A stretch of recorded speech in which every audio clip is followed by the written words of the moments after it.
Hello दोस्तों, तो कैसे हो आप सब। तो आज हम बात करेंगे, पूरी कहानी सुनाऊंगी आज मैं आपको बाबा रामदेव जी बाबा जी के बारे में। तो मेरी कहानी को अंत तक जरूर देखिएगा दोस्तों। तो जो बाबा रामदेव जी बाबा जी थे, उनके जो पिताजी थे राजा अजमल जी, तो उनके घर कोई भी संतान नहीं थी। तो उनके गांव में एक दिन बहुत बारिश होती है, बुआई करने लायक। तो गांव के जितने भी सदस्य थे वह सब हल लेकर के घर से बाहर निकलते और खेतों की तरफ जाने लगते हैं। तभी रास्ते में राजा अजमल जी दिख जाते हैं उनको। तो वो रुक जाते हैं और वापस से घर की तरफ लौटने लगते हैं।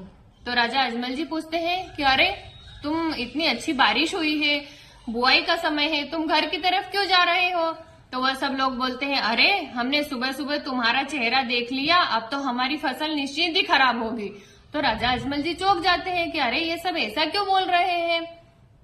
फिर वो मन ही मन सोचते हैं कि ऐसा क्यों। बोले अरे तुम्हारे घर कोई भी संतान नहीं है, तुम्हारी पत्नी बांझ है, और बांझ का चेहरा अगर हम सुबह सुबह देख ले तो हमारा जो भी कार्य हम करने जा रहे हैं वह होता ही नहीं है पूरा। तो राजा अजमल जी को ये बात दिल पे लग जाती है और वह मन ही मन सोचते हैं कि आखिर मैंने ऐसा कौन सा पाप किया, और ये सब मतलब इतना मैं खराब हूं कि मेरा चेहरा देखकर ये सब घर की तरफ लौटने लग गए हैं। तो वह बहुत विलाप करते हैं, सोचते हैं, और सोचते सोचते वह अपने महल में चले जाते हैं। महल में अपने घर जाते हैं, वहां पर भी, और फिर वहां से वह काशी जी जाते हैं भगवान के दर्शन करने के लिए। तो वहां भगवान के दर्शन करते हैं और बोलते हैं कि हे भगवान, मुझे आप पुत्र दे दीजिए, क्योंकि मैं इतना खराब हो चुका है कि लोग मेरा चेहरा भी देखना नहीं चाहते हैं। तो तब वहां भगवान उनको दर्शन देते हैं और वह भगवान बोलते हैं कि तुम यहाँ नहीं, तुम द्वारकाधीश जाओ।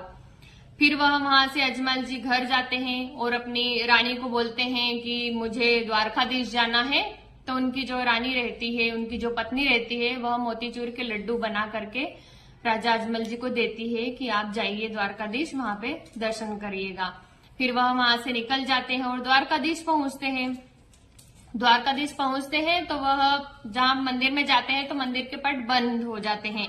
तो वह वहां पे दर्शन करने के लिए पुजारी जो वहां का रहता है उसे जिद करते हैं कि नहीं, मुझे तो अभी दर्शन करना है और आज ही दर्शन करूंगा मैं। तो पुजारी कहते हैं अरे नहीं, भगवान के पट बंद हो चुके हैं और अब आप दर्शन नहीं कर सकते। फिर भी वह नहीं मानते हैं और जबरदस्ती पुजारी को फिर गेट खोलना पड़ता है। जब वो गेट खोलते हैं तो जैसे ही राजा अजमल जी गर्भगृह में प्रवेश होते हैं तो वह भगवान की शरण में गिर जाते हैं और वहां विलाप करने लगते हैं और रोते हैं, और वो यही मांगते हैं, हे भगवान, आप मुझे बस पुत्र प्राप्ति हो जाए, मुझे एक पुत्र दे दीजिए। तब भी भगवान सुनते ही नहीं है। और वह जब जैसे ही भगवान की मूर्ति की तरफ देखते हैं तो उन्हें ऐसी लगती है मूर्ति, जैसे मूर्ति मुस्कुरा रही, मतलब भगवान हंस रहे। तो भगवान हंस रहे होते हैं तो उनको अजमल जी को गुस्सा आ जाता है कि अरे मैं यहाँ पे मेरा दुख सुना रहा हूँ और आप हंस रहे हैं। तो वह गुस्से में जो लड्डू मोतीचूर के जो लेके जाते हैं तो वह मूर्ति पर मार देते हैं, भगवान के सिर पे। तो पुजारी खड़ा खड़ा देखता है कि अरे ये क्या कर रहा है, ये दिखे पागल हो गया है। तो वो उनको वहां से निकाल के बाहर आते हैं, बोले अरे तुम ये क्या कर रहे हो। फिर वो बाहर निकलते हैं और वो बोलते हैं, बोले अरे मैं भगवान से मतलब मेरी जो मन्नत है वो मांग रहा हूँ और ये भगवान हंस रहे हैं। तो वो बोलते हैं अरे भगवान यहाँ नहीं है, भगवान तो द्वारका में, जो समुद्र में नीचे द्वारका बसी है, भगवान वहां पे रहते हैं। तो वो पुजारी भी सोचता है कि अच्छा है, यूं भी ये पागल है, यहाँ पे आया भगवान को मार रहा है। तो वो उसको समुद्र में अच्छी गहरी जगह देख करके कि हाँ आप यहाँ से चले जाओ, ये रास्ता है, वह रास्ता पूछते हैं। तो अजमल जी आंख बंद करके और भगवान का नाम लेकर के वहां उतर जाते हैं उस समुद्र में। अब वो जैसे ही नीचे उतरते हैं तो वहां पे बिल्कुल सोने की बनी द्वारका दिखती है उन्हें, और जो वहां के जो द्वारपाल उन्हें वह अजमल जी को लेने के लिए आते हैं। फिर वह वहां से लेकर के जाते हैं और वो भगवान के पास पहुंचते हैं तो भगवान मस्त आराम से शेष सैया पे सोए हुए रहते हैं। तो राजा अजमल जी कहते हैं वहां पे कि अरे भगवान, मैं आपको मतलब बोल रहा हूँ और आप यहाँ पर मजे से सोए हो। और भगवान जब सोए रहते हैं तो उनके सिर पे पट्टी बंधी हुई रहती है। तो वह बोलता है कि अरे भगवान आप सुन। फिर एकदम उनकी नजर भगवान की सिर की पट्टी पे जाती है। तो वह पूछते हैं कि ये भगवान, आपके माथे पे ये पट्टी कैसी है। तो भगवान हंसते हुए बोलते हैं कि अरे कोई भक्त था तो उसने मुझे लड्डू की मार दी है, तो मुझे यहाँ पे चोट आ गई है। तो वो अजमल जी कहते हैं कि लड्डू की मारी, जिसकी इतनी गहरी चोट हुई कि आपको पट्टी लगानी पड़ी। तो फिर उन्होंने बोला कि हाँ। फिर वह बोलते हैं उनको कि तुम यहाँ क्यों आए हो। फिर वो बोलते हैं कि भगवान आप तो बस मेरी एक इच्छा पूरी कर दीजिए कि मुझे पुत्र प्राप्त हो जाए, क्योंकि मैं बहुत दुखी हो चुका हूँ, कोई भी व्यक्ति मेरा चेहरा देखना नहीं चाहता है, तो फिर भगवान जी बोलते हैं कि जाओ तुम टेंशन मत लो, मैं स्वयं आपके घर जन्म लूंगा। तो वह वहां से खुश हो जाते हैं अजमल जी कि अरे अब तो स्वयं भगवान कृष्ण मेरे घर जन्म लेंगे। वह बताते हैं भगवान जी कि मैं भाद्रपद की जो शुक्ल पक्ष की द्वितीया बीज के दिन में तुम्हारे घर पे जन्म लूंगा, और जब मैं आपके यहाँ जन्म लूंगा तब सारे मंदिरों में घंटी बजने लग जाएगी, एक अलग ही आवरण हो जाएगा, तब आप समझ जाना कि मैंने तुम्हारे घर जन्म ले लिया है। फिर वहां से अजमल जी चले जाते हैं और वह घर जाते हैं, अपनी रानी से ये सारी बात कहते हैं कि अरे मुझे तो भगवान जी ने बोला है कि वह स्वयं हमारे घर जन्म लेंगे। तो फिर रानी भी बहुत खुश होती है। फिर धीरे धीरे करके दिन बीतते जाते हैं, 9 महीने जब उस रानी को पूरे होते हैं और फिर भगवान का जन्म होता है। तो जब भगवान का जन्म होता है तो वही घर में कुमकुम के पगले बन जाते हैं और वह बहुत खुश होते हैं, रानी और राजा अजमल जी कि अरे आज तो हमारे घर भगवान ने जन्म लिया है। फिर धीरे धीरे करके उनका बालक बड़ा होता है, मतलब तो फिर वह एक दिन क्या जिद कर बैठता है कि नहीं मुझे तो घोड़े पे सवारी करना है। तो राजा अजमल जी कहते हैं कि अरे अभी तो बालक है, इसे घोड़े की सवारी कैसे करवा दूं। तो वह फिर भी नहीं मानते हैं कि नहीं मुझे तो घोड़े पे ही बैठना है। तो वह दर्जी को बुलाते हैं अजमल जी और दर्जी को कपड़ा देते हैं और बोलते हैं कि जाओ तुम कपड़े का घोड़ा बना के इसके लिए ले आना। तो दर्जी घर पे जाता है और उसके मन में खोट आ जाती है, तो वह आधा कपड़ा रख लेता है और आधे कपड़े का घोड़ा बना के आता है और बोलता है कि लो लीजिए घोड़ा। तो जैसे ही वो घोड़ा देता है तो फिर वो खुश हो जाते हैं कि अरे मेरे लिए तो घोड़ा आ गया है। तो वो जैसे ही घोड़े पे बैठते हैं और वह घोड़ा उड़ने लगता है, तो वो अजमल जी एकदम आश्चर्य में हो जाते हैं कि अरे कपड़े का घोड़ा उड़ कैसे सकता है। तो वो फिर उस दर्जी को बोलते हैं कि तूने जरूर मेरे बालक पे कुछ न कुछ टोना टोटका किया है, ऐसा क्यों किया तूने। तो वो दर्जी बोलते हैं अरे नहीं नहीं मैंने ऐसा कुछ भी नहीं किया है, मैं तो नॉर्मल कपड़े का घोड़ा बनाकर लाया हूँ। तो फिर वह जो भगवान ऊपर उड़ रहे होते हैं वह रिटर्न जब उधर से वापस आते हैं तो रास्ते में एक पेड़ दिखता है उनको। तो पेड़ के ऊपर एक बच्ची बंधी हुई मिलती है, तो वह वहां से उसे साथ में ले आते हैं छोड़ करके घर पे उनके महल में। तो वह उनको एक डाली पे से जिस लड़की को लेके आते हैं तो उसका नाम डाली रख देते हैं और उसे महल में साथ में ले करके आते हैं। और फिर धीरे धीरे करके रामदेव जी बाबा जी बड़े होते हैं। तो उसके बाद उन्होंने सुना रहता है कि एक भेरू नाम का राक्षस है जो कि बहुत परेशान कर रखा है यहाँ पे लोगों को। तो जो भेरू राक्षस रहता है ना उसको मनुष्य की गंध दूर से ही आ जाती है कि हाँ यहाँ पे मनुष्य है, तो वह खाने के लिए आ जाता है वहां पे। तो सब लोग बहुत परेशान थे उससे। तो एक दिन वह खेलते खेलते ऊपर पहाड़ पे चले जाते हैं, वहां पे एक तपस्या करते रहते हैं बाबा।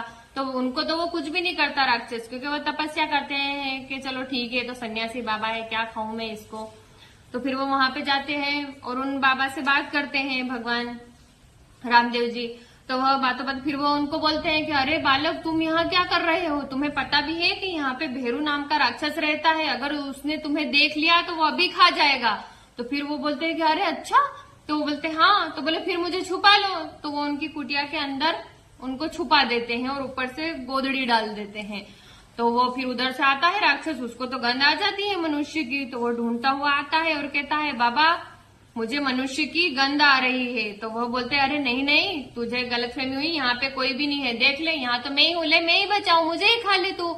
तो और बोलता है भेरू बोले नहीं तुम झूठ बोल रहे हो, तुम्हारी कुटिया में जरूर कोई है। तो फिर वो भगवान जानबूझ करके हिलते हैं, अंदर से सोए रहते हैं। तो उसको भेरू देख लेता है कि अरे ये, फिर वो अंदर चला जाता है जबरदस्ती कुटिया में और उस गोदड़ी को खींचने लगता है। तो जैसे ही वह खींचता है तो वो लंबी होती जाती है, वो थक जाता है वहां पे और हार जाता है। और वो जो सन्यासी बाबा रहता है वो समझ जाता है कि अरे ये तो रामदेव जी बाबा जी है, ये कोई सामान्य बालक नहीं है। और उस समय भेरू राक्षस भी समझ जाता है कि यह रामदेव जी बाबा जी है और अब मेरा अंत आ गया है। तो वह भेरू राक्षस वहां से भागने लगता है और रामदेव जी बाबा जी उसके पीछे पीछे जाते हैं और आखिरकार उसका अंत कर देते हैं वहां पे। इस प्रकार से एक चलता रहता है और ये बात पहुंच जाती है कहाँ पे, मक्का मदीना में। जो 5 पीर जो रहते हैं ना उनको कि अरे कोई रूणीजा में कोई मतलब है व्यक्ति जो टोने टोटके करता है और जादू टोना करता है, तो चलो अपन 5 पीर चलते हैं और देखते हैं ऐसा कौन सा है वो राजा। तो वह वहां से मन बनाकर यहाँ रूणीजा में आते हैं। तो वह जैसे ही रूणीजा में प्रवेश करते हैं तो उनको रामदेव जी बाबा जी मिल जाते हैं रास्ते में। तो वो पूछते हैं कि क्यों, रामदेव जी का घर कहाँ पर है? तो वह रामदेव जी बाबा जी बोलते हैं कि आप यहाँ से इधर चले जाना और जो महल दिखेगा वही रामदेव जी का घर है। जैसे ही पांचों पीर वहां पहुंचते हैं तो रामदेव जी बाबा जी तो पहले ही उनके घर के द्वार पे उनके स्वागत के लिए खड़े हो जाते हैं। तो वह पांचों पीर एकदम आश्चर्य में हो जाते हैं कि तो फिर रामदेव जी बाबा जी उन पांचों पीर का अच्छे से स्वागत करते हैं, उन्हें घर में ले जाते हैं और बैठाते हैं और उन्हें खाने के लिए बोलते हैं कि आप मेरे घर भोजन करिए। तो वह जो पांचों पीर रहते हैं वह बोलते हैं कि अरे नहीं, हम तो हमारा जो एक विशेष प्रकार का कटोरा रहता है हम उसी में भोजन करेंगे, और वह तो हम लाना भूल गए हैं, वह तो हमारा मक्का में है। तो फिर रामदेव जी बाबा जी अचानक से उनके सामने, पांचों जो पीर रहते हैं उनके सामने उनके जो कटोरे रहते हैं जिसमें वो भोजन करते हैं वह आ जाते हैं, और वो भोजन तो वह पांचों जो पीर है वह आश्चर्य करते हैं कि ये कैसे हो सकता है। वह मन ही मन सोचते हैं कि यह तो जरूर कोई महापुरुष है, हो ही नहीं सकता। फिर वह उनके हाथ जोड़ते हैं, रामदेव जी के पांचों पीर खड़े हो जाते हैं और हाथ जोड़ते हैं और कहते हैं कि अरे हम तो सिर्फ पीर है, लेकिन तुम तो पीरों के पीर, पीर सा राम बाबा कहलाओगे। और वह वहां से निकल जाते हैं अपने मक्का की ओर। फिर धीरे धीरे करके रामदेव जी बाबा जी बड़े होते हैं तो उनकी शादी होती है। तो जिससे उनकी शादी होती है वह लड़की पैरों से चल नहीं पाती है। तो वह जैसे ही मंडप में फेरे के लिए मतलब खड़े होते हैं तो वह तो खड़ी हो ही नहीं पाती, क्योंकि वो तो चल ही नहीं सकती, बैठी रहती है। तो जैसे ही वह अपना हाथ बढ़ाते हैं और उन्हें जैसे ही वह हाथ पकड़ती है और वह एकदम से खड़ी हो जाती है, तब भी एक आश्चर्य होता है कि ये कैसे हो सकता है, जो लड़की आज तक चली नहीं है और वह मतलब खड़ी हो गई है। फिर वह उनके साथ फेरे लेते हैं और उनकी शादी हो जाती है। फिर वह जहाँ पर रहते हैं वहीं पर उन्होंने एक राम सरोवर तालाब, तो वह उस तालाब का निर्माण करते हैं। बहुत ही सुंदर तालाब रहता है। तो ऐसे ही वह बहुत सारे चमत्कार करते हैं। उनकी जो एक सुगुणा बाई, उनकी जो बहन रहती है, तो उनका जो भाणेज रहता है वह मतलब मरा हुआ मृत घोषित कर देते हैं, तो वह उसे भी जीवित कर देते हैं। और एक कोई व्यक्ति रहता है जो उनके दर्शन करने के लिए, उनसे मिलने के लिए वहां रोणीजा आता रहता है। तो रास्ते में जो चोर डाकू रहते हैं वह उसकी गर्दन काट देते हैं, तो वह गर्दन भी जोड़ देते हैं। ऐसे अनेकों प्रकार की उन्होंने लीलाएं करी और बहुत सारे। फिर ऐसे धीरे धीरे करके उनका अंतिम समय आ गया, तो उन्होंने जो तालाब बनाया था उसी के पास में उन्होंने जीवित समाधि ली। तो वहां पे वह खड्डा खुदवाते हैं कि अब मैं यहाँ पे समाधि लूंगा।